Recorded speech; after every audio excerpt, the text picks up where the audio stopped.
everyone. Today we have a really nice, easy acrylic painting for you and the whole family. It's a beautiful little landscape scene. You can do this in any color. It's got two basic colors. I've used black and red with gray in the background, gray down below. You can use any colors you want. So whichever colors that go with your color scheme in the house, your room, the room that you intend to put it in, use those two colors. For the purposes of today's lesson, though, this is the color we're going to be using. Okay, let's get started.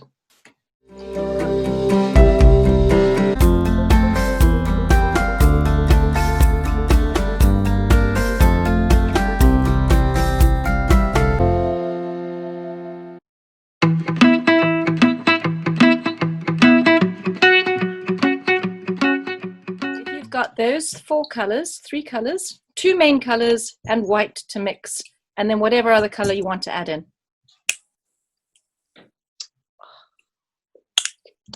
Now my paints are a little bit more liquid than yours, so I don't put too much water in mine, but you might have to thin yours out a little bit with water. I'm going to mix a little bit of black into the white. When you, as I said before, when you mix your colors, you take a little bit of the dark color and then mix the white into it to lighten it. And you can see it doesn't need a lot of black to make quite a dark gray. So I've made a pale gray there, always remembering that the bottom section of the canvas is going to be lighter than that. So if that's too light, you can add a little bit more black in. Now for my top section, I'm actually just going to add just a touch of blue in there as well. So it's just got a hint of blue. If you've got purple, if you've got green, you want to add that, go for it. So it just takes it a little bit away from the gray. My horizon is going to be below the medium line again. So below the middle line, my horizon is going to be just below that. I'm going to use that gray and go all the way across. And then paint all the way up to the top of the canvas with that color.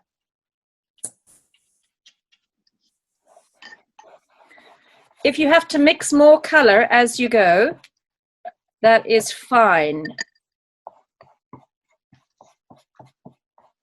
You're going to get a few streaks in there, which is absolutely fine. I'm mixing colors as I do this because I didn't mix enough.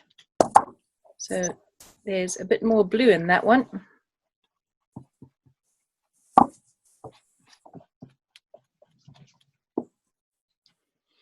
And if you have a 3D, all right, if you do, remember, go all the way around the sides as well. When you're ready to move on, I'm going to just take what I've got here, which is that darker gray, and I'm going to add a bit more white to it to make it slightly lighter. This is a subtle picture, so I've gone with subtle colors for this. And I'm going to put the whole of that lighter color on the bottom section of the canvas.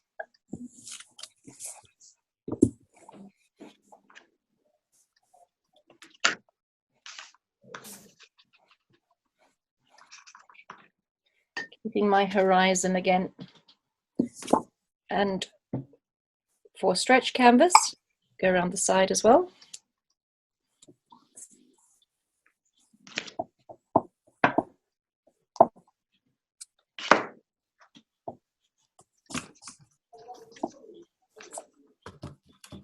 And around the bottom.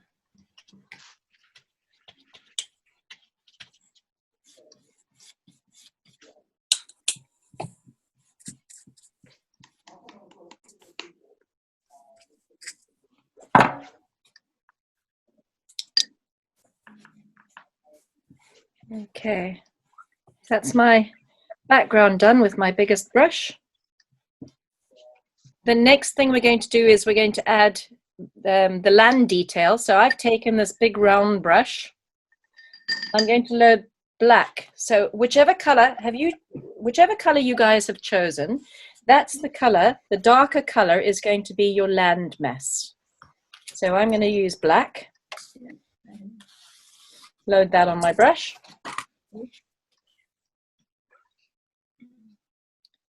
And I'm going to paint straight across the horizon with that black paint. Your background might still be a bit wet. It's fine. It can mix on the canvas. Because I've got a stretch canvas, I'm going around the side as well. So I've got it all the way around the side.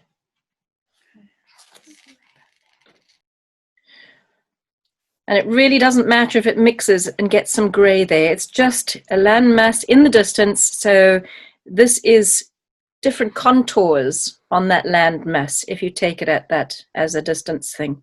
Right, I'm going to give myself some small hills, which means coming from the left. Don't have to be perfect. You can see mine are wobbly, which is absolutely fine because that means I've got tree detail and rocks on the top of that mountain there, on that little mountain in the distance. I'm going to put a few more interesting shapes in there and take it up towards the left as well.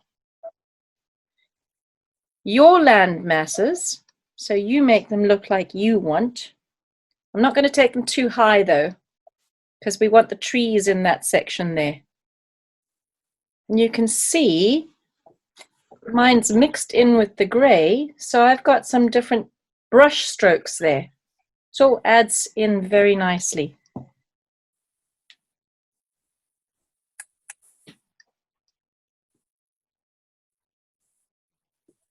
And put some black back in there,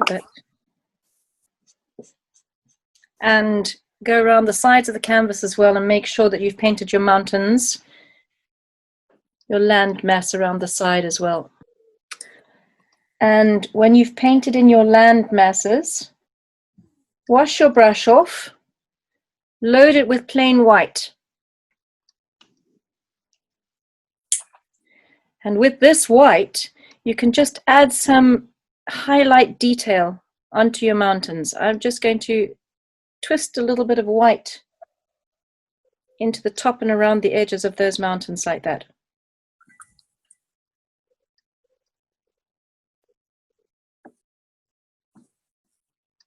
Not losing all of the black. I don't know if you can see that there. Just a few blobs of white in my mountains, which I'm also going to take around the edge of the canvas.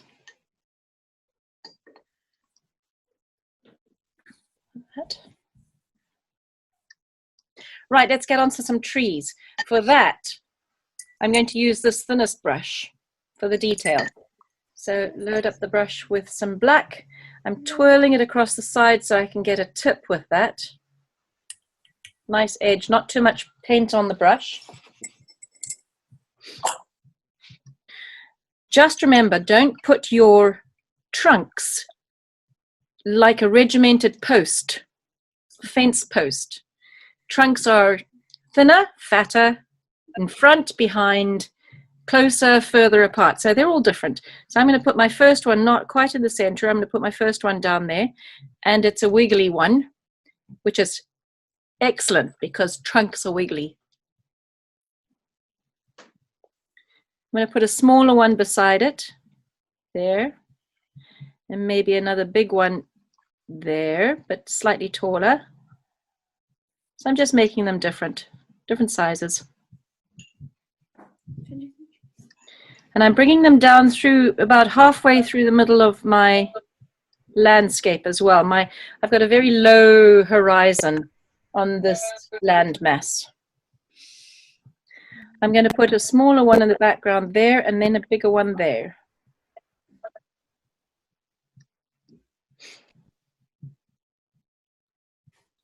Maybe another one there, smaller one behind it there. Not too many.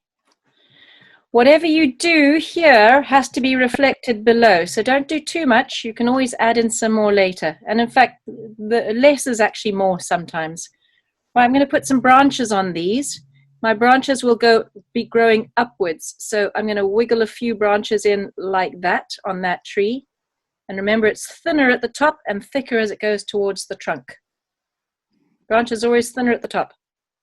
If you find that you've painted something thicker, like this is a thicker edge on this branch here, make sure it's as thick when it hits the trunk. Because branches don't grow fatter, they grow thinner. I'm going to put a few branches on this one, like that. One or two little branches there. Maybe one or two on this.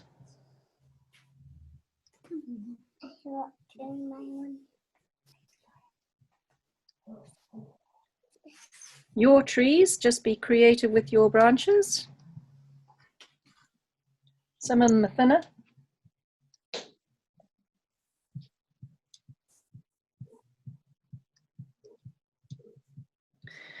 And that's my tree masses.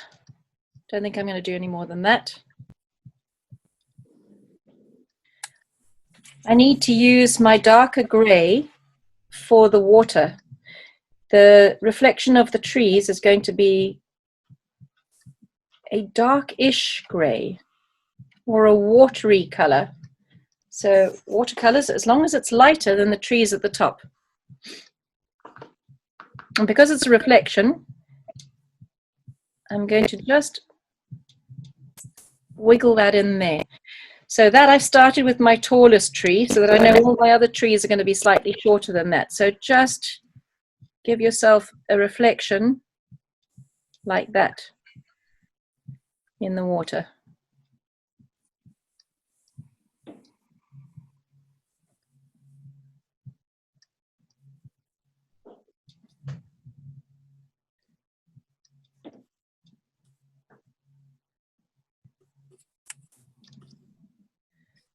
So there you go. It's a little bit wiggly because the water can be a bit rippled. Now my branches. That branch there, I'm going to put in here. That one's a bit higher there.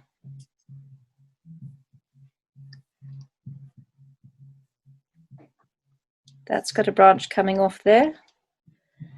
So as long as you make it a mirror image, you're doing well. As thin as you can make these branches. Try not to get too thick with them. You can always add thickness, you can't take it away. Now, if you wanted to do something a little bit more creative, and because you guys have done watercolor, you could take a dry brush. I've got a dry brush here. And just with a dry brush, just run that dry brush when the watercolor's a little bit drier. Not quite dry, a little bit dry. This is still a little bit wet, I think. Okay. I don't want to rub all of that detail off, but it just gives a little bit more of a watery feel. Now, because I've made this my biggest tree, it's not quite in the middle again. So because I've made that my biggest tree, my leaves are going to be higher on this tree. And as we did yesterday, we start our leaves off way away from the branches. We presume something's joining them. Okay, so I'm going to wash that brush and load it up with red.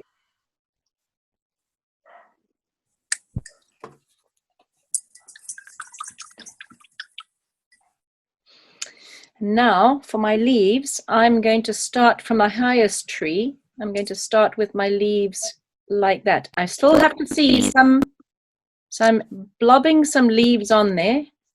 I still have to see some space, some sky space underneath. You will see the sky through this, so don't make your leaves too tight, too close together.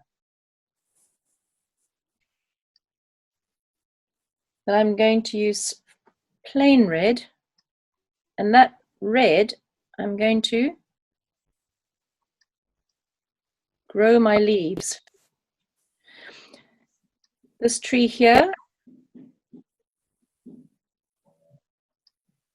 Add a few leaves to the outside edge of that tree there. A few underneath as well. And your red is a bit thicker than mine. So when you go over your branches, you'll probably cover the branches, which is fine. Mine's a little bit watery, so.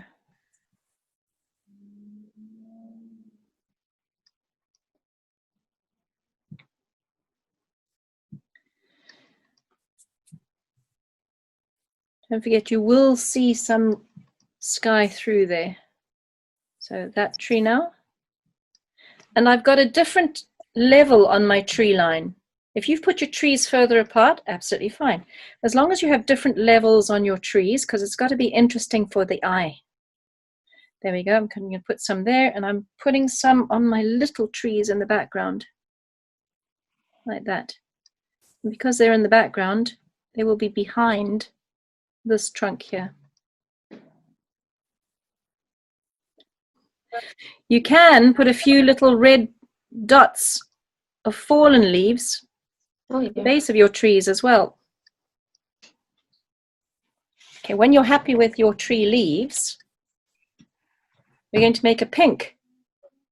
So it's literally adding in some red to the white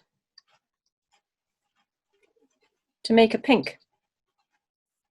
Whichever color leaves you've used, we're going to make a lighter color for the reflection underneath.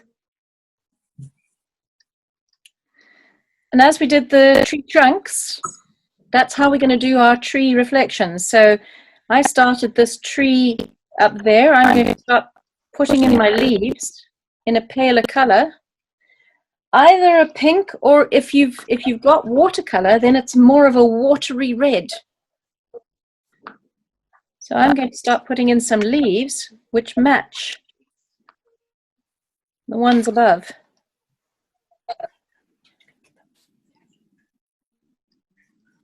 Kind of goes like that.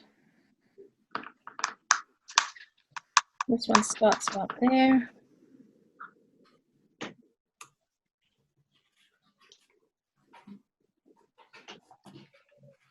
And the trick should be,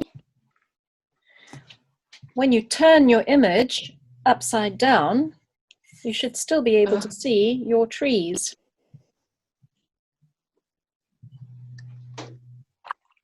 While that is still a touch wet, I might just take that dry brush and run it over.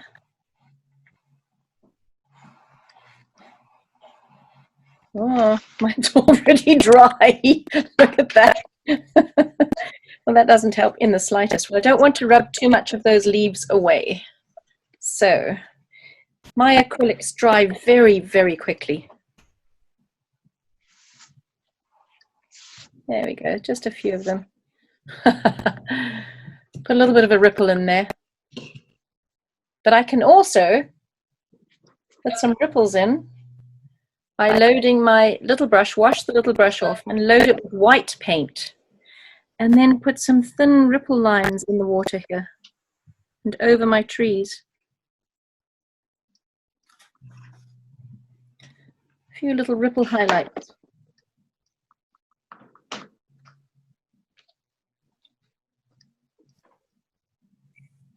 There we go. That's it, mine's done. That's how quick that one was. Nice quick picture. All that's left for me to do on this one is sign. So there we go. Sign.